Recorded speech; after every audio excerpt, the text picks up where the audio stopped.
నా ఊపిరి పార్ట్ 8. చిత్ర చెప్పిన దాన్ని బట్టి ఆదిత్యతో పెళ్లి జరిగిన క్షణం నుంచి ఇప్పటి వరకు జరిగినవి అన్నీ గుర్తు చేసుకున్నదే మధు. మధు అన్నింటికంటే ముఖ్యమైన విషయం ఏమిటి అంటే మీరు ఇద్దరు దగ్గర అయ్యారు కదా. నిన్న నువ్వు నాకు ఒకటి చెప్పావు, గుర్తుందా? ఆదిత్య నీకు శారీరకంగా దగ్గరయ్యే సమయంలో ఆదిత్య కళ్ళల్లో కానీ స్పర్శలో కానీ ఎలాంటి కోరిక లేదు అని. ఒకవేళ నిజంగా ఆదిత్య ప్రేమించిన అమ్మాయి నువ్వు కాకపోతే డ్రింక్ చేసిన ఆదిత్య కోరికతో నీకు దగ్గరయ్యేవాడు. అతని కళ్ళల్లో స్పర్శలో కోరిక కనపడేది నీకు. ఆదిత్య మనసులో నువ్వు ఉన్నావు కాబట్టే అతను డ్రింక్ చేసినా కూడా నీకు అతని కళ్ళల్లో అలాగే స్పర్శలో కోరిక కనపడలేదు. ప్రేమించిన అమ్మాయి స్థానంలో నిన్ను మత్తులో తనదాన్ని చేసుకున్నా కానీ నిజం తెలిసాక ఆదిత్య కళ్ళల్లో బాధ కనిపించింది. తన వల్ల నీ లైఫ్ స్పాయిల్ అయింది అన్న ఉద్దేశ్యంతో. అంతేకాని వేరే ఒకరికి మనసు ఇచ్చి నీతో శరీరాన్ని పంచుకుంటున్నందుకు అతని కళ్ళల్లో తనపై తనకే అసహ్యం కనపడాలి. కానీ నీకు అలా కనిపించిందా అన్నది చిత్ర. మధు లేదు అన్నట్టుగా తల ఊపి ఆలోచనల్లో పడింది. చిత్ర చెప్పిన ప్రతి మాట నిజమే. అంటే ఆదిత్య ప్రేమించిన అమ్మాయి నేనేనా? అలాగైతే ఆదిత్య నన్ను ఎప్పుడు చూశాడు? ఎక్కడ నాతో ప్రేమలో పడ్డాడు? ఇద్దరం ఒకటే సమయంలో ఒకటే ప్లేస్లో ఒకరికి తెలియకుండా ఒకరితో మరి ఒకరం ప్రేమలో పడ్డామా? ఆదిత్య కూడా నాలాగే ఆలోచించి తన ప్రేమ విషయం చెప్పటం లేదా? నిజంగా ఆదిత్య మనసులో వేరే అమ్మాయి ఉంటే నాతో ఎందుకు అంత చనువుగా ఉంటాడు? అలాగే తన ఒడిలో పడుకుంటాను అనగానే సరే అని చెప్పి ఎందుకు కిస్ చేస్తాడు? నేను పక్కన ఉంటేనే ఎందుకు నిద్రపోతాడు? అంటే ఆదిత్య ప్రేమించిన అమ్మాయి వేరు ఎవరో కాదు, నేనే. కానీ ఆదిత్యకు వచ్చే గండం వలన నేను ఆ నిర్ణయం తీసుకున్నాను. ఆ నిర్ణయమే మాలో బాధను సృష్టించింది. ప్రేమించిన వ్యక్తితో స్పృహలో లేనప్పుడు ఏకం అయ్యాము అని. అయినా ఆదిత్య ప్రాణం కంటే ఏది ఎక్కువ కాదు. అన్నీ క్లియర్ అయ్యాక నేనే ఆదిత్యకు చెప్తాను. అప్పుడు తప్పకుండా మేము ప్రేమతో ఏకం అవుతాము. అలాగే మా ప్రేమకు ప్రతిరూపాన్ని కూడా చూస్తాము అని మనసులో అనుకున్నది మధు. ఏమిటి మధు, ఇంకా ఏమి ఆలోచిస్తున్నావు? నీకు నమ్మకం రావటం లేదా నా మాటలకు అన్నది చిత్ర. లేదే, నువ్వు చెప్పాక నేను మాకు పెళ్ళైన క్షణం నుంచి ఇప్పటి వరకు అన్నీ గుర్తు చేసుకున్నాను. నువ్వు చెప్పినట్టుగా ఆదిత్య ప్రేమించిన అమ్మాయి ఎవరో కాదే, నేనే. ఆదిత్య కూడా నాలాగే ఆలోచించి తన ప్రేమ విషయం బయటకు చెప్పటం లేదు. కానీ నాకు కన్ఫర్మ్ అయింది ఆదిత్య మనసులో ఉన్నదే నేనే అని అని సంతోషంగా చెప్పింది మధు. ఆదిత్య ప్రేమను గుర్తించావు కదా, ఇకపై ఎలాంటి మొహమాటం అలాగే భయాలు పెట్టుకోకుండా సంతోషంగా ఉండు. అలాగే ఆదిత్యతో హ్యాపీగా లైఫ్ లీడ్ చెయ్యి. ప్రేమిస్తున్నాం అనే మాటల్లో చెప్తేనే ప్రేమిస్తున్నట్టు కాదు మధు, చేతల్లో కూడా ప్రేమని చూపించవచ్చు అన్నది చిత్ర. అన్నది మధు. గుడ్. ఆదిత్య లైఫ్ కాపాడటం మాత్రమే కాకుండా మీ మధ్య బంధాన్ని నిలుపుకోవటం కూడా నీ బాధ్యతే మధు. ఇటు కుటుంబాలకి తెలుసు మీది ప్రేమ వివాహం అని, అది కూడా సంవత్సరం నుంచి అని. మరి ఒకరికి ఒకరు అంతగా ప్రేమించి పెళ్లి చేసుకున్నా కూడా మీరింకా శుభవార్త చెప్పలేదు అంటే ఏం చెప్తావు? లైఫ్లో సెట్ అవ్వాలి అని ఇంకా ప్లాన్ చేయలేదు అని చెప్దామన్నా నీకు ఆ అవకాశం లేదు. ఎందుకంటే ఈ మాటను మీ ప్రేమ గురించి ఇంట్లో ఎందుకు చెప్పలేదు అంటే అదే మాట చెప్పావు కాబట్టి. ఇప్పుడే పిల్లలు వద్దు అనుకున్నాం అని మీరు చెప్పినా కూడా ఎవరూ నమ్మరు. కారణం కుటుంబం దృష్టిలో మీది ప్రేమ వివాహం కాబట్టి అన్నది చిత్ర. నీ మాటల వలన నాకు ఇప్పుడే అర్థమవుతుంది అన్నది మధు. అర్థం అవటం కాదు, ఆదిత్యకు దగ్గరవు అన్నది చిత్ర. నిన్న ఆదిత్యతో అన్నాను నేను, నాకు పిల్లలు కావాలి, నీ పిల్లలకు అమ్మని అవ్వాలి అని ఉంది అని. ఇంతకంటే ఇంకా ఓపెన్ గా ఏం చెప్పను చిత్ర అన్నది మధు. ఆదిత్య ఏమన్నాడు మరి నీ మాటకు అని అడిగింది చిత్ర. ప్రేమ లేకుండా ఎలా మధు దగ్గరయ్యేది అని అన్నాడు అని చెప్పింది మధు. ఆదిత్య ప్రకారంగా చూస్తే ఆదిత్య ఆ మాట అన్నది నిన్నే మధు. ఎందుకంటే ఆదిత్య ప్రేమ గురించి ఆదిత్యకు తెలుసు. కానీ నీ ప్రేమ ఆదిత్యకు తెలియదు కదా. ఆదిత్య కళ్ళల్లో నీ మీద ప్రేమ నీకు కనిపిస్తుంది. మరి నీ కళ్ళల్లో ఆదిత్యకు తనపై ప్రేమ కనిపించడం లేదు అనుకుంటా మధు అన్నది చిత్ర. అంటే చిత్ర, నా ప్రేమలో ఏమైనా లోపం ఉందా అన్నది మధు. అది నీ మనసును అడుగు. నువ్వు ఆదిత్య కళ్ళల్లో నీపై ప్రేమను చూసే కదా ఆదిత్య మాటలు నమ్మలేదు. మరి నీ కళ్ళల్లో ఆదిత్యకు కూడా ఆ ప్రేమ కనిపించాలి కదా అని చిత్ర అనగానే మధు డల్ అయిపోయింది. మధు, బాధపడకు, బాగా ఆలోచించు, నీకే సమాధానం దొరుకుతుంది. అలాగే మీ బంధాన్ని ఒక అడుగు ముందుకు తీసుకుని వెళ్ళటం కూడా నీ చేతుల్లోనే ఉన్నది అని చెప్పి బిందు మ్యారేజ్ ఈవెంట్ వర్క్ లో పడింది చిత్ర. మధు మాత్రం తన జీవితాన్ని చక్కదిద్దుకోవటం కోసం ఆలోచనల్లో పడింది. ఆఫీసులో వర్క్ చేసుకుంటూ ఉన్న ఆదిత్యకు సడన్ గా నాకు మీ పిల్లలకు అమ్మని అవ్వాలి అని ఉంది ఆదిత్య అన్న మధు మాటలు గుర్తుకు రావటంతో, మధు ఏంటి ఆ మాట అంది అంటే తనకు నాతో పెళ్ళయింది, భార్యాభర్తలం కాబట్టి నాతో ఏకం అవ్వాలి అనుకుంటుందా, లేకపోతే నిజంగా నా మీద ఉన్న ప్రేమతోనే నాకు దగ్గర అవ్వాలి అనుకుంటుందా? లేదు, మధు అసలు అలా కాదు, హక్కుతో దగ్గర అవ్వాలి అని అనుకునే అమ్మాయి కాదు. నేనంటే ప్రేమ ఉంది మధుకే, అదే నాకు తన కళ్ళల్లో కూడా కనిపిస్తుంది. కానీ మధు కూడా నాలా బయటపడటం లేదు. పెళ్లికి ముందు వాళ్ళ ఇంటికి వెళ్ళినప్పుడు కూడా చెప్పింది నా మీద తనకు ఇష్టం ఉంది అని, అలాగే ఆ ఇష్టంతోనే పెళ్లికి ఒప్పుకున్నా అని. కానీ మధు నాతో ఉన్న క్షణం నుంచి నాకు మధు కళ్ళల్లో నాపై ప్రేమ కనిపిస్తూ ఉన్నది. నిన్న రెస్టారెంట్కు వెళ్ళినప్పుడు నాకు ఎంత ప్రేమగా తినిపించింది. అసలు హక్కుతో దగ్గర అవ్వాలి అనుకుంటే అసలు అలా చేయదు కదా. మధుకి కూడా నేను పక్కన లేకపోతే నిద్ర పట్టదు. నన్ను పిలిచే పిలుపు, నాతో మాట్లాడే మాటల్లో, అలాగే నాతో ఉండే తన ప్రవర్తనలో నాపై ప్రేమ కనిపిస్తూనే ఉన్నది. అంటే ఇద్దరికి ఒకరంటే ఒకరికి ప్రేమ, కానీ బయటకు చెప్పలేకపోతున్నాం. కానీ ఎప్పుడో నాకు మధు ప్రేమ తెలిసింది.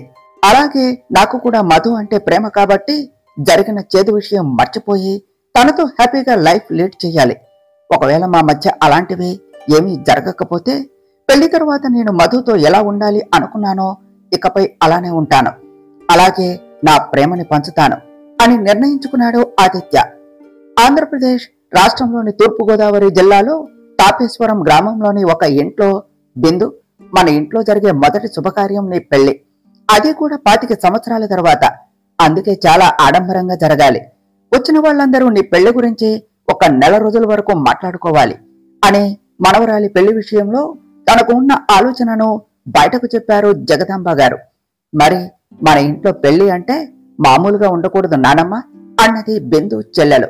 ఆ ఇంటి గారాల పట్టి శ్రావ్య. కూతురి మాటలకు ముడిచిపోయింది బిందు వాళ్ళ అమ్మ యశోద. ఈ ఇంట్లో నా కొడుకు పెళ్లి తర్వాత నేను చూసే మొదటి పెళ్లి, అలాగే ఆఖరి పెళ్లి నా పెద్ద మనవరాలు బిందుదే అవుతుంది. నీకు ఉన్న దూకుడికి నీ పెళ్లి చూసే అదృష్టం మాకు ఇవ్వవు. ఏకంగా ఎవడినో ఒకరిని తీసుకుని వచ్చి నానమ్మ ఇదిగో నీ మనవడు అంటూ పరిచయం చేస్తావు అన్నారు జగదాంబ గారు. నానమ్మ, నాకు కాబోయే భర్తని ఎవడు అంటావా, రెస్పెక్ట్ ఏది అని అంటున్న శ్రావ్య మాట పూర్తి కాకుండానే, అలాంటివి ఈ ఇంట్లో జరిగితే కూతురు అని కూడా చూడకుండా నరికి నట్టింట్లోనే పాతిపెట్టేస్తాను అని కోపంగా అంటూ లోనికి వచ్చాడు జగదాంబ గారి పెద్ద కొడుకు, యశోద గారి భర్త అయిన నరేంద్ర. డాడీ, నీ గురించి తెలిసి కూడా నేనెందుకు అలా చేస్తాను చెప్పు. ఒకవేళ నువ్వు సపోర్ట్ చేసినా కూడా నేను అలాంటి పని చేయను. ఎందుకంటే అలా చేసి మీ పరువు, ఇంటి పరువు నేను తీయలేను డాడీ. అలా చేసి నేను నా మొగుడుతో ఎలా సంతోషంగా ఉంటాను. ఈ శ్రావ్య ఎప్పుడూ కూడా అలా చెయ్యదు. ఎందుకంటే ఈ శ్రావ్యది నరేంద్ర రక్తం కాబట్టి అని అంటూ అతన్ని అల్లుకున్నదే శ్రావ్య. శ్రావ్య మాటలకు చిన్నగా నవ్వుతూ మీతం మెలివేశాడు నరేంద్ర. తండ్రికి ఏ విషయాలు నచ్చుతాయి, ఏ విషయాలు నచ్చవు, అలాగే వేటికి ఎక్కువ విలువిస్తాడు అని తెలుసుకున్న శ్రావ్య అలా తనదైన స్టైల్లో నరేంద్రను కూల్ చేసింది. కోపంలో ఉన్న నా కొడుకుని కూల్ చేయటం నీకే సాధ్యమే. తల్లైనా నాకు, భార్య అయినా మీ అమ్మకి కూడా తెలియదు వాడిని ఎలా కూల్ చేయాలి అని అన్నారు జగదాంబ గారు. మీరు పైకి కనిపించే కోపమే చూస్తున్నారు, కానీ లోపల ఉన్న డాడీ మనసుని గుర్తించడం లేదు. అందుకే మీకు అసాధ్యం అన్నది శ్రావ్య. మీ డాడీ మనసు ఎలాంటిదో తెలిస్తే నువ్వు తట్టుకోలేవే అని జగదాంబ గారు, యశోద గారు ఇద్దరూ ఒకటేసారి మనసులో అనుకున్నారు శ్రావ్యాన్ని చూస్తూ. నా కూతురికి నేనంటే చాలా ఇష్టం, అలా అని అది ఇంటి పరువు తీసే పని చేస్తే కూతురు అన్న ఆలోచన లేకుండా ప్రాణాలు తీస్తాను. రక్తం పంచుకొని పుట్టిన తమ్ముడిని, అతన్ని కుటుంబాన్ని చంపిన నాకు నా కూతురేం ఎక్కువ కాదు అని మనసులో అనుకున్నాడు నరేంద్ర.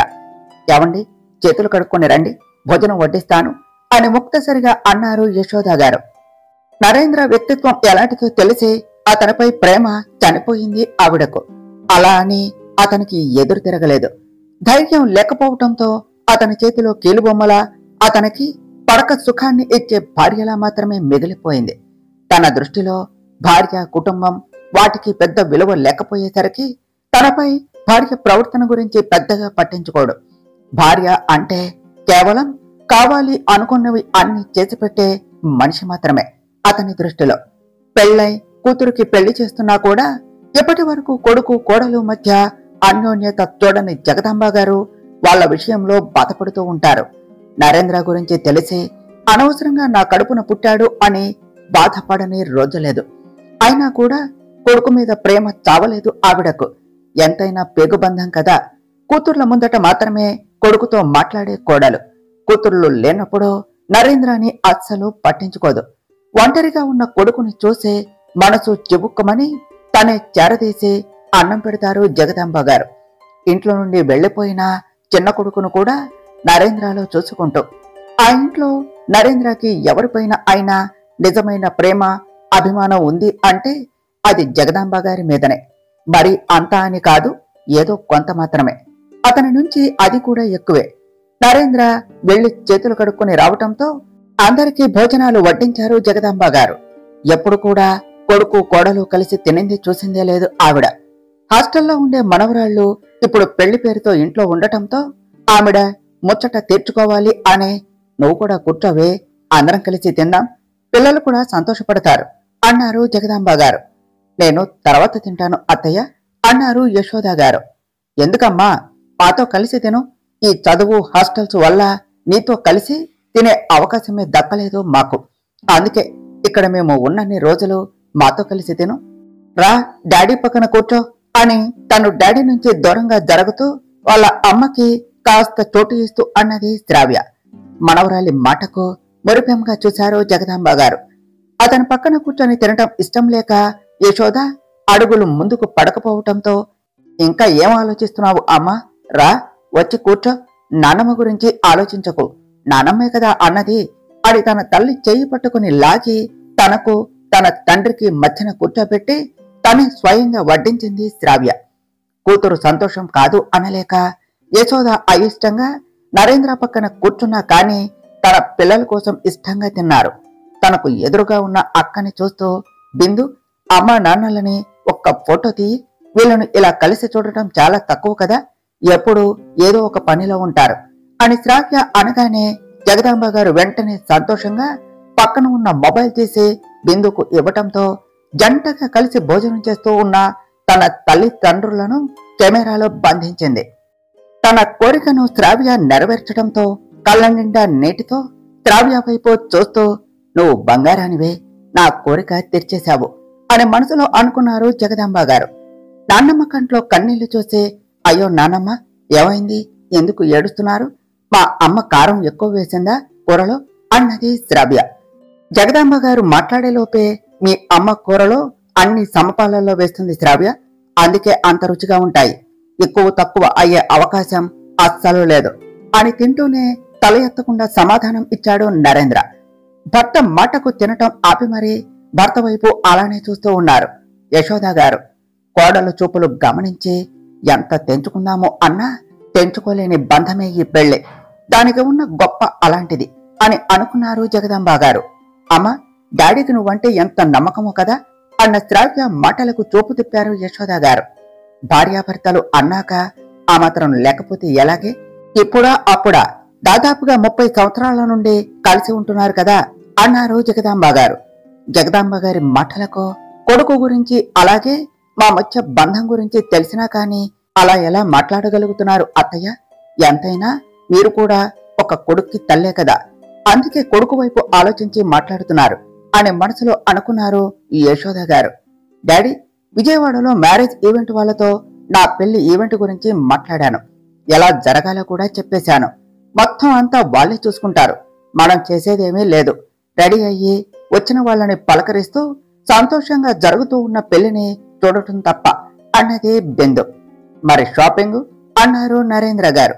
మీరు పర్మిషన్ ఇస్తే బట్టలు అలాగే గోల్డ్ షాపింగ్ అంతా విజయవాడలో చేయాలి అనుకుంటున్నాను డాడీ, ఇంకా టైం ఉంది కదా మ్యారేజ్ కి, నా షాపింగ్ మాత్రమే కాదు మన అందరి షాపింగ్ కూడా నేనే చేస్తాను, మీరు ఇక్కడ ఏమైనా పనులు ఉంటే చూసుకోండి అని లోపల భయం ఉన్నప్పటికీ ధైర్యం చేసి మాట్లాడింది బిందు. బిందుకి నరేంద్ర అంటే భయం. శ్రావ్యాల చనువుగా అలాగే చొరవగా ఉండలేదు. ఎప్పుడు వెళ్తావు మరి విజయవాడకు అన్నారు నరేంద్ర. అంటే పర్మిషన్ ఇచ్చారా డాడీ అని నమ్మలేక అడిగింది బిందు. నరేంద్ర మాట్లాడే లోపే ఇంకా అర్థం కాలేదా బిందు నీకు? ఇంత తెలివి కూడా లేదే అన్నది శ్రావ్య. చూడమ్మా నన్ను ఎలా అంటుందో అన్నది బిందు. నువ్వు అమ్మ అంటే నేను డాడీ అంటాను అన్నది శ్రావ్య.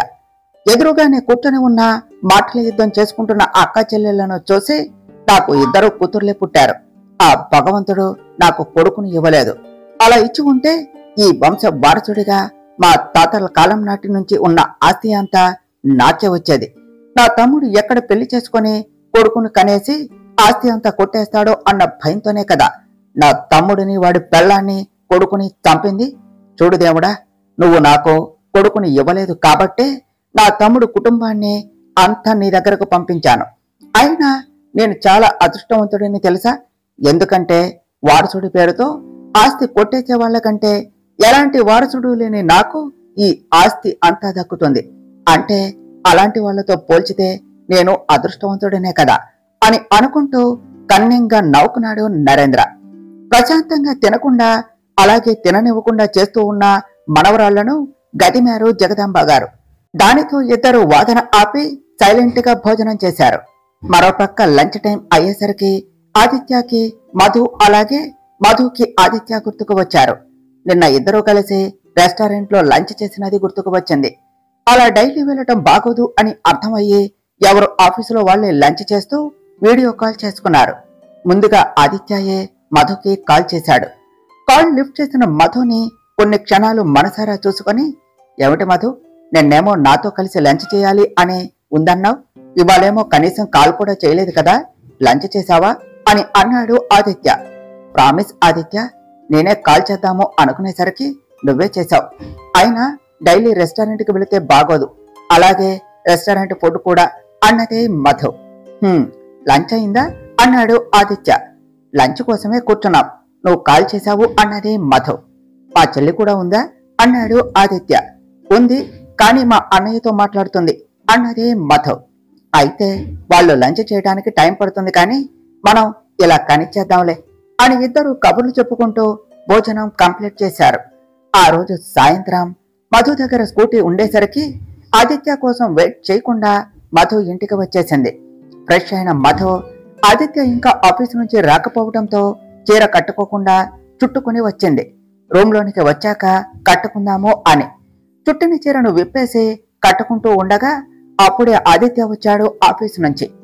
మధుని అలా చూసి అడుగు వెనక్కు వేయబోయి ఆఫీసులో తాను అనుకున్నది గుర్తుకు వచ్చి మెల్లగా నడుచుకుంటూ మధు దగ్గరకు వెళ్ళాడు. ఆదిత్య వచ్చేశాడు కావచ్చు, త్వరగా చీర కట్టుకోవాలి అనే ఆలోచనలో ఉన్న మధు ఆదిత్య వచ్చినది అస్సలు గమనించలేదు. ఆదిత్య మధుని చేరుకొని ఆమె భుజాలపై చేయి వేసి తన వైపు తిప్పుకున్నాడు. అంతే, ఎదురుగా ఉన్న ఆదిత్యను చూసి చీరను వదిలేసింది మధు. ఆదిత్య మధు కళ్ళల్లోనికి ప్రేమగా చూస్తూ మధు చేతిని తన చేతిలో బంధించి చిన్నగా ముద్దు పెట్టాడు. మరి ఒక చేత్తో కింద పడిన చీర తీసుకుని ఆమె భుజం మీద వేసి సేఫ్టీ పిన్ పెట్టి ఆమె భుజం మీద చిన్నగా బైట్ చేశాడు. ఆ అనుభూతి ఇద్దరి నరాల్లోనికి పాకి ఇరువురిలో ప్రతి అణువు వారిని అసలైన కార్యం కోసం రెచ్చగొట్టింది. అయినా కూడా వాళ్ళు వాళ్ళ ఫీలింగ్స్ ని బయటకు చూపించలేదు. తనకు నచ్చినట్టుగా ఆదిత్య ఆమెకు చీర కొంగు పెట్టి ఆమె కళ్ళల్లోనికి చూస్తూ ఆమె కుర్చీలను సవరిస్తూ ఆమెకు పూర్తిగా చీర కట్టేసి నుదుటిపై ప్రేమ నిండిన మనసుతో మనస్ఫూర్తిగా ముద్దు పెట్టాడు. ఆ ముద్దులోని ప్రేమను ఫీల్ అయిన మధు అతని నడుము చుట్టూ చేతులు వేయటంతో అతను ఆమెను అద్దం వైపునకు తిప్పి ఆమె చుట్టూ చేతులు బిగించి భుజంపై తలపెట్టి, నా కోసమే కదా మధు నువ్వు చీరలు కట్టుకుంటున్నావు, అది కూడా నాకు ఇష్టమైన స్టైల్లో. మొదట్లో డ్రెస్సెస్ వేసుకునేదానివి, కానీ నేను చెప్పినప్పటి నుంచి ఇలా చీర కడుతున్నావు కదా అని ఆదిత్య అనగానే మధు చిన్నగా నవ్వుతూ తల కిందకు దించేసింది. ఆమె మౌనమే తనకి సమాధానం చెప్పటంతో మధు చుట్టూ అల్లుకున్న తన చేతులను మెల్లగా చీర లోపలి నుంచి నడుము మీద వరకు పోనించి మధు వైపు చూశాడు ఆదిత్య. మధులో అలజడి పెరిగి ఊపిరి భారంగా తీసుకోవటం గమనించి చేతులు తీస్తూ ఉండగా మధు ఆదిత్య చేతిని పట్టుకుని ఆపేస్తుంది వద్దు అన్నట్టుగా. ఆదిత్య చిన్నగా నవ్వి చేతిని అలానే ఉంచి ఆమె మెడపై ముద్దు పెట్టగానే మధు ఇక తన వల్ల కాక వెనక్కి తిరిగి ఆదిత్యను గట్టిగా హక్ చేసుకుని అతని షర్ట్ ని పిడికిలిలో బంధించింది. మన ప్రేమకు ప్రతిరూపాన్ని చూడాలి అన్నావు, నా పిల్లలకు అమ్మ కావాలి అని ఉందన్నావు, మరి చిన్న స్పర్శకి ఇలా అయితే ఎలా మధు అంటూ ఆమెను ఇంకా తనలో పొదువుకుంటూ అన్నాడు ఆదిత్య. మధు ఏమీ మాట్లాడకుండా సైలెంట్ గా ఉన్నది. సరే, ఎక్కువ ఇబ్బంది పెట్టను, టెన్షన్ పడకు. కానీ మధు, నాకు నువ్వు పూర్తిగా కావాలి, అది కూడా నేను స్పృహలో ఉన్నప్పుడే. నిన్ను మొత్తంగా తీసుకుని నన్ను నీకు మొత్తంగా ఇచ్చేయాలి అని ఉన్నది. ఈ రాత్రి మన జీవితంలో గుర్తుండిపోయే మధురమైన రాత్రి. నిన్ను నువ్వు సిద్ధం చేసుకో అని చెప్పి మధుని వదిలేసి టవల్ తీసుకుని ఫ్రెష్ అవటానికి వెళ్ళాడు ఆదిత్య. ఆదిత్య తనని వదిలేయటంతో బెడ్ పై కూర్చొని ఆదిత్య నోరు విప్పి చెప్పకపోయినా తన కళ్ళల్లో నాపై ప్రేమను చూసిన నేను ఇవాళ తన స్పర్శలో చూశాను. అంటే ఆదిత్య ప్రేమించిన అమ్మాయినే నేనే. కానీ ఆదిత్య మాత్రం బయటకు చెప్పటం లేదు. కానీ ఆదిత్య, నీది వన్ సైడ్ లవ్ కాదు. నువ్వు ప్రేమిస్తున్న అమ్మాయి నిన్ను కూడా ప్రేమిస్తుంది. అంటే ఆదిత్య, అంటే నాకు ప్రేమ అని తనకు అర్థమయ్యింది. అది ఇంకా ఆదిత్య నాతో ఉన్న విధానంలోనే అర్థమయ్యింది. లేకపోతే ఆదిత్య నా ఇష్టంతో పని లేకుండా కేవలం భర్త అనే హక్కుతో దగ్గరయ్యేవాడు మాత్రం అస్సలు కాదు. అంటే మా కలయిక విషయంలో ఆదిత్య తనని తాను నిందించుకోవటం మాత్రమే కాకుండా ప్రేమించిన అమ్మాయితో ప్రేమతో కాకుండా అలా స్పృహలో లేకుండా దగ్గర అయ్యాను అని బాధపడుతున్నాడు. అయితే అని అనుకుంటూ ఉన్న మధుకి మన ప్రేమకి అన్న ఆదిత్య మాటలు మైండ్లో మెదిలి ఆమె కళ్ళల్లో సంతోషం చేరి పెదవులు అందంగా విచ్చుకున్నాయి. షవర్ ఆన్ చేసి దాని కింద నిలబడి ఇందాక జరిగినది గుర్తు చేసుకున్నాడు ఆదిత్య. అతని ముఖంలో చిన్న చిరునవ్వు. మధు, నేను ప్రేమిస్తున్న అమ్మాయి ఎవరో కాదు, నువ్వే అని నీకు అర్థమైందని కూడా నాకు అర్థమయ్యింది. ఇందాక నాతో ఉన్న నీ తీరు చూసి అది అర్థమైంది. అంటే అనుకోకుండా జరిగిన మన కలయిక విషయంలో నేను ఎంతలా బాధపడి ఉంటానో కూడా నీకు అర్థమయ్యే ఉంటుంది కదా. ఆ బాధ నాకే కాదు, నీకు ఉంది అని నాకు తెలుసు. ఎందుకంటే నువ్వు కూడా నన్ను ప్రేమిస్తున్నావు కాబట్టి. ఆ బాధను ఇంకా మోస్తూ మన జీవితంలో సంతోషానికి చోటు ఇవ్వటం లేదు. అందుకే ఆ బాధను దూరం చేయాలి అనే ఆలోచనతో ఇవాళ మన కలయిక జరగాలి అని నిర్ణయించుకున్నాను.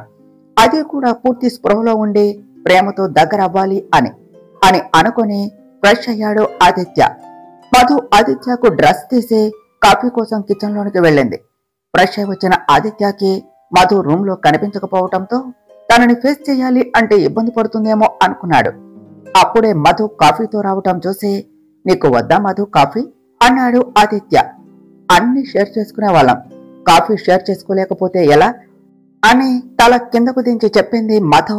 ఆదిత్య ఇంకా టవల్తో ఉండటం వలన ఆమె తెలిపిన అంగీకారం చూసి ఆదిత్య చిన్నగా నవ్వుకున్నాడు. కాఫీ తీసుకో అన్నట్టుగా చెయ్యి ముందుకు చాపిన మధుని ఒక చేత్తో తన మీదకు లాక్కొని మరో చేత్తో కాఫీ తీసుకుని టేబుల్ పై పెట్టాడు. ఆదిత్య ఒక్కసారిగా అలా లాగేసరికి అతని శరీరానికి అతుక్కుపోయింది.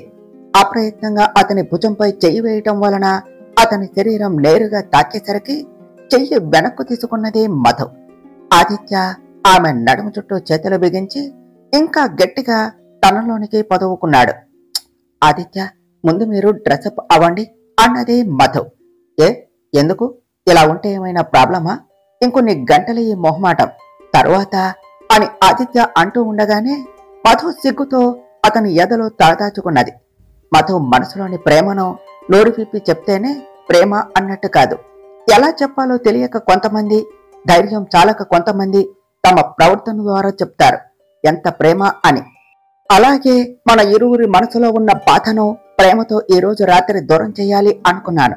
అందుకే అలా సడన్ గా ఒకటి అవ్వవలసి వస్తుంది. మనం బిడియం వలనో లేకపోతే భయం వలనో డిన్నర్ చేయకుండా ఉండకు. అసలు ఇవాళంతా నిద్ర ఉండదు, ఇక ఫుడ్ కూడా లేకపోతే కష్టం కదా అని ఆదిత్య అనగానే ఆదిత్య అంటూ గారాలపోతూ అతన్ని చూసింది మధు. మధు ముఖాన్ని దోసట్లోనికి తీసుకుని నుదుటిపై కిస్ చేసి, డ్రెస్అప్ అవుతాను మధు, నువ్వు నన్ను వదిలేస్తే అని అన్నాడు ఆదిత్య. అప్పుడు కాని మధుకి తట్టనే లేదు అతన్ని అలాగే హక్ చేసుకుంది అని. వెంటనే ఆదిత్య నుంచి దూరం జరిగింది.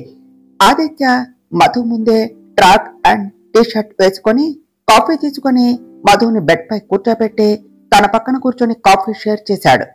కాఫీ తాగుతూ మధు వైపు చూసిన ఆదిత్యకు తన భుజం ఎర్రగా కందిపోవటం చూసి సారీ మధు అని అతను బైట్ చేసిన దగ్గర వేలితో రాప్ చేస్తూ అన్నాడు. సారీ ఏమిటి ఆదిత్య, నేనే నీకు థ్యాంక్స్ చెప్పాలి. నువ్వు నాకు ఇచ్చిన ఫస్ట్ లవ్ బైట్ అది అన్నదే మధు. అలా అయితే ఇలాంటివి చాలానే ఇస్తానులే అన్నాడు ఆదిత్య. తీసుకోవటానికి నేను కూడా సిద్ధమే అన్నదే మధు. నైట్ సావిత్రమ్మ గారు, ఆదిత్య, మధు ముగ్గురు కలిసి డిన్నర్ చేస్తున్నారు. ఆదిత్య ఓ పక్క మధుని గమనిస్తూనే ఉన్నాడు. ఆమె ముఖంలో చిన్నపాటి టెన్షన్ కనిపించింది అతనికి. అప్పుడంటే బాధలో ఉండటం వలన తెలియలేదు, కానీ మొదటి కలయికకు ఇంత టెన్షన్ గా ఉంటుందా అని అనుకున్నది మధు. ఆదిత్య అన్న సావిత్రమ్మ గారి మాటతో ఆదిత్య మధు వైపు నుంచి చూపు తిప్పితే మధు మాత్రం తన ఆలోచనల నుంచి బయటకు వచ్చింది. చెప్పమ్మమ్మా అన్నాడు ఆదిత్య. రేపు గుడికి వెళదాం నాన్న, నీ పెళ్లి అయ్యాక మిమ్మల్ని తీసుకుని వస్తాను అని మొక్కుకున్నాను అన్నారు సావిత్రమ్మ గారు. అలాగే అమ్మమ్మ, వెళదాం అన్నాడు ఆదిత్య. వాళ్ళు అలా కబుర్లు చెప్పుకుంటూ భోజనం ముగించారు. ఆదిత్య, సావిత్రమ్మ గారు ఎవరి రూమ్లోనికి వాళ్ళు వెళ్తే మధు ఇంకా అక్కడే ఉన్నది. ఎందుకో తనకు వెళ్ళాలి అంటే టెన్షన్ గా ఉన్నది.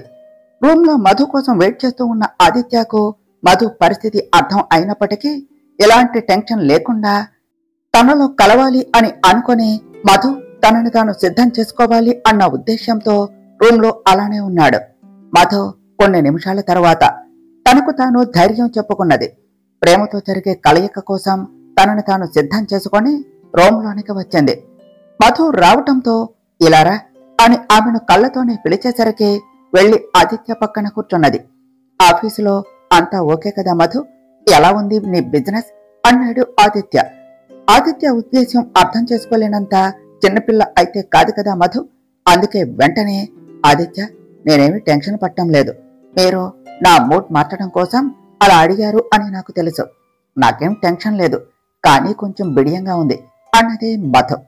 మధు సమాధానానికి చిన్నగా నవ్వే, మరి రూమ్లోనికి ఆలస్యంగా ఎందుకు వచ్చావు అన్నాడు ఆదిత్య. అంటే టెన్షన్ గా ఉంది ఆదిత్య, అప్పుడంటే తెలియలేదు కానీ ఇప్పుడు మాత్రం చాలా టెన్షన్ గా ఉండి రూమ్లోనికి రావటానికి కాస్త సమయం పట్టింది అన్నది మధు.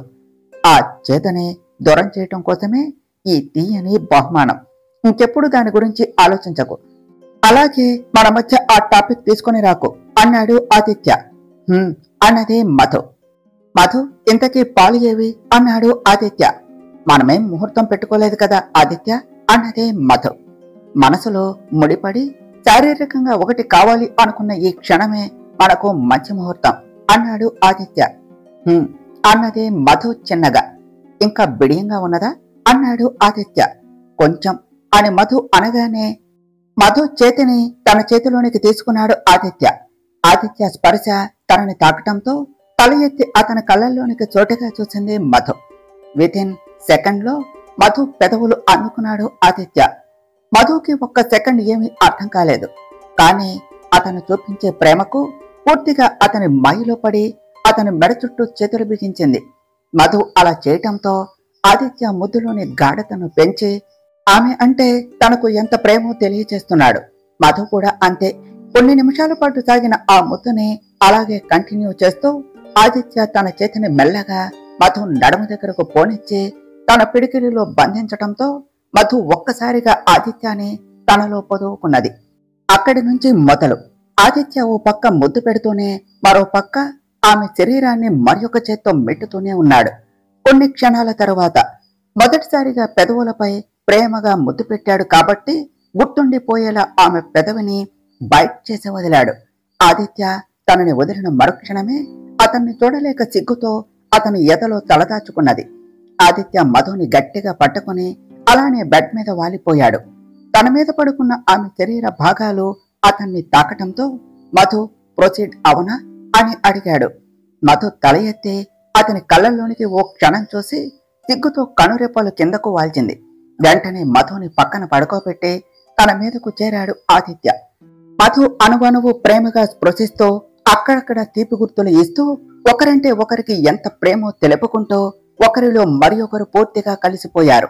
నా ప్రేమను తనకు అందించగలనా, ప్రేమగా తనలో ఏకం అవ్వగలనా అనేది ఆదిత్య ఆలోచన అయితే, ఆదిత్యకు తన ప్రేమ విషయం చెప్పి వాళ్ళ ప్రేమకు ప్రతిరూపాన్ని చూడగలనా అనేది మధు ఆలోచన. కాని ఆ రోజు ఇంత త్వరగా వస్తుంది అని అస్సలు అనుకోలేదు ఇద్దరు. ఆదిత్య పక్కకి వాలుతూ ఇద్దరికి బెడ్షీట్ కప్పాడు. ఆదిత్య తన పక్కన చేరగానే మధు ప్రేమగా అతని జుట్టు నిమిరి నుదుటిపై ముద్దు పెట్టింది. మధు తనంతట తానుగా పెట్టే తొలి ముద్దు కావటంతో ఆదిత్య ఆ క్షణాలని మనసులో పదిలంగా దాచుకుంటూ మధు చుట్టూ చెయ్యి వేసి గట్టిగా తనలోనికి పొదువుకున్నాడు. ఇద్దరి మనసులో తెలియని సంతోషం. మధు ఇంకా పడుకోకపోవటం చూసి, ఏమైంది మధు అన్నాడు ఆదిత్య. నీకు నేనంటే ఇంత ప్రేమ అని అస్సలు అనుకోలేదు ఆదిత్య అన్నది మధు. చెప్పాను కదా మధు, నోరు విప్పి చెప్తేనే ప్రేమ ఉన్నట్టు కాదు అని అన్నాడు ఆదిత్య. సరే, ఇక పడుకో, బాగా అలసిపోయావు, నీ ముఖం చూస్తేనే అర్థమవుతోంది. మళ్ళీ రేపు టెంపుల్కు వెళ్ళాలి కదా అన్నాడు ఆదిత్య. ఇద్దరి మనసులో తెలియని సంతోషంతో పాటు ప్రశాంతంగా ఉండటంతో హాయిగా నిద్ర పట్టేసింది ఇద్దరికి. రోజు ఉదయాన్నే నిద్రలేచే అలవాటు ఉన్న ఆదిత్యకు 8 గంటలకు మెలకువ వచ్చింది. బద్ధకంగా కళ్ళు తెరిచిన ఆదిత్యకి అతన్ని చుట్టేసి తన ఎదపై చిన్నపిల్లలా నిద్రపోతూ ఉన్న మధుని చూడగానే అతని పెదవుల్లో సన్నని చిరునవ్వు చేరింది. గడియారం వైపు చూసిన తనకి రాత్రి సావిత్రమ్మ గారు చెప్పినది గుర్తుకు రావటంతో మధు మధు అంటూ పిలిచాడు ఆదిత్య. ఏమిటి ఆదిత్య అన్నదే మధు. లే అన్నాడు ఆదిత్య. అబ్బా, కాసేపు పడుకుంటాను, ఇప్పుడు నా వల్ల కాదు, టైర్డ్ అయ్యాను అన్నదే మధు. నువ్వు రెడీగా ఉన్నా నేను లేనులే కానీ లే, టైం 8 అవుతుంది, టెంపుల్కి వెళ్ళాలిగా, మర్చిపోయావా అని ఆదిత్య అనేసరికి మధు అతని నుంచి దూరం జరిగి గడియారం వైపు వచ్చేసింది. ఆ క్రమంలో ఆమె నుంచి బెడ్షీట్ వేరు అవటంతో మళ్ళీ ఆదిత్య దగ్గరకు జరిగి బెడ్షీట్ కప్పుకున్నది. దాచుకునే బదులు చూపించచ్చుగా అని అల్లరిగా అంటూ ఉన్న ఆదిత్య వైపు ఆదిత్య అంటూ అతని వంక చూసింది. మనం ఇప్పుడు వేరు కాదు కదా, ఒకటే కదా, సో చూసినా తప్పులేదులే అన్నాడు ఆదిత్య. వెళ్ళి ఫ్రెష్ అవు ఆదిత్య అన్నదే మధు. నువ్వేం చేస్తావు అన్నాడు ఆదిత్య. మీరు ఫ్రెష్ అయ్యే అంతలో కాసేపు పడుకుంటాను ప్లీజ్ అన్నదే మధు. నైట్ ఇబ్బంది పెట్టానా మధు అన్నాడు ఆదిత్య. ఆ ఇబ్బందిని నీ ప్రేమతో మరిపించేశావు ఆదిత్య అన్నది మధు. సరే పడుకో, నేను ఫ్రెష్ అయి వస్తాను అన్నాడు ఆదిత్య. కొన్ని నిమిషాల తరువాత మధు, ఇప్పుడు నీ టర్న్, వెళ్ళి ఫ్రెష్ అయ్యిరా అన్నాడు ఆదిత్య. సరే కాని కళ్ళు మూసుకో అన్నది మధు. నో అన్నాడు ఆదిత్య.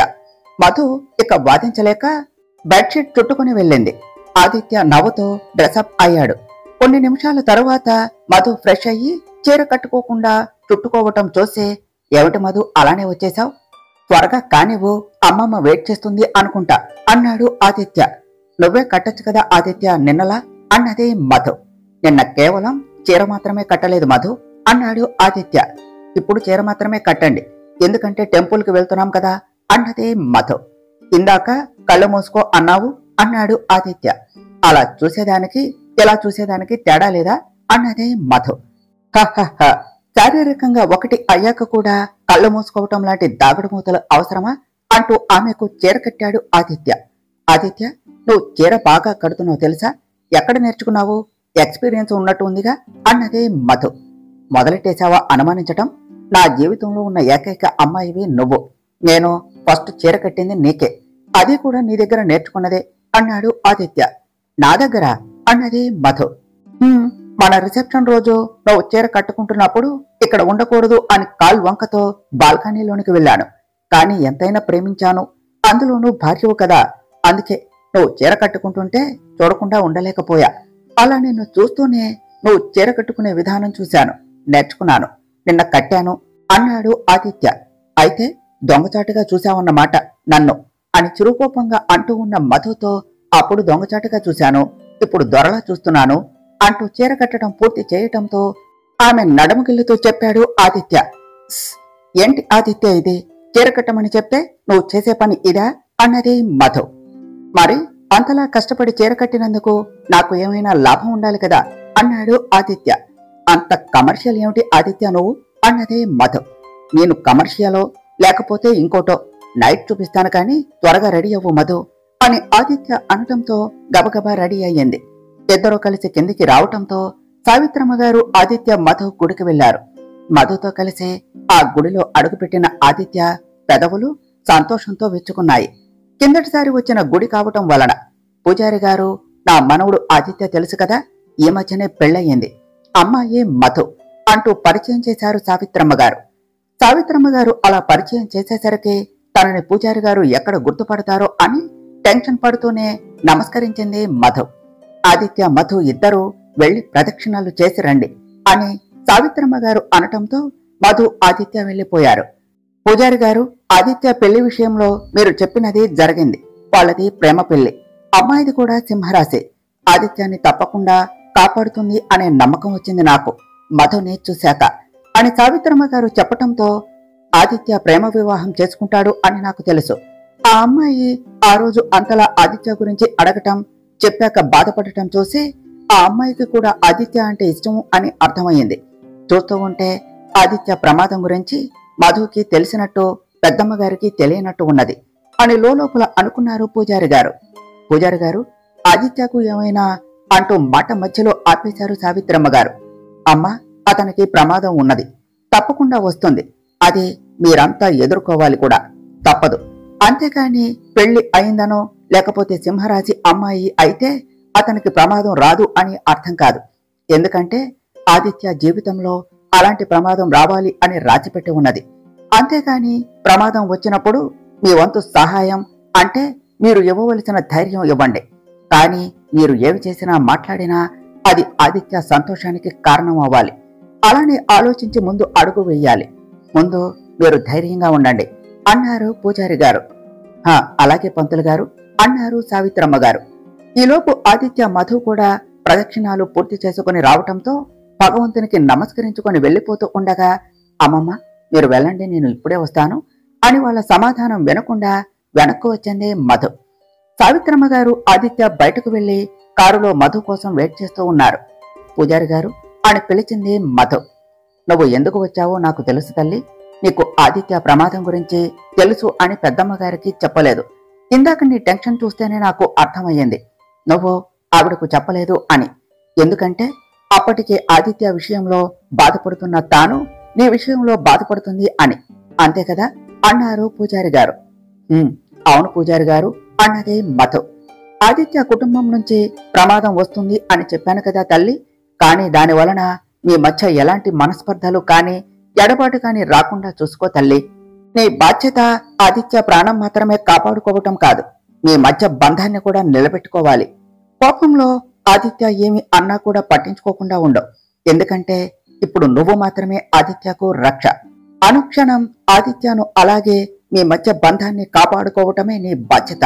ఏ పరిస్థితి ఎదురైనా సరే బలహీనంగా అవ్వకుండా ధైర్యంగా ఉండు. అంతా మంచి జరుగుతుంది అన్నారు పూజారి గారు. అలాగే పూజారి గారు అని చెప్పి వెళ్లిపోయింది మధు. ఏమిటి మధు, దేవుణ్ణి అంతలా ఏం కోరుకున్నావు ఏమిటి మమ్మల్ని పంపించేసి అని కారు స్టార్ట్ చేస్తూ అన్నాడు ఆదిత్య. కోరిన కోరికలు బయటకు చెప్తే నెరవేరవు ఆదిత్య అన్నదే మధు. అవునా అన్నాడు ఆదిత్య. అవును, కావాలంటే నానమ్మని అడుగు అన్నదే మధు. నమ్మాన్లే అన్నాడు ఆదిత్య.